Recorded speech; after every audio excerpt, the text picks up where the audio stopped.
唉，好啦，臨收檔啦。愛情運咁幾時去好咧？建議初六去，可以咧由內環搭去東京站，遠之內紅磚前面合掌4秒，誠心合掌4秒，然後咧就行翻去搭地鐵啦。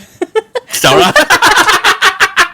喂，點鳩人？之前嗰啲運又話掉個5億，又話掉個10億，又放隻動物去個草地行玩10分鐘，又拍個背脊4下，愛情運淨係冚個十就走，講我都唔撚信啦！你個神明撚鳩我嘅。喂，我做下過嚟啊！唉，走啊！好啊，我唔知喺度。波比就直接去大久保公園啦，去飛田新地啦。係啊！愛情運啊，愛情運啊！之後咧就搭地鐵去表參道，沿路咧就散下步，睇下啲櫻花啊、燈飾啊咁。跟住走啦。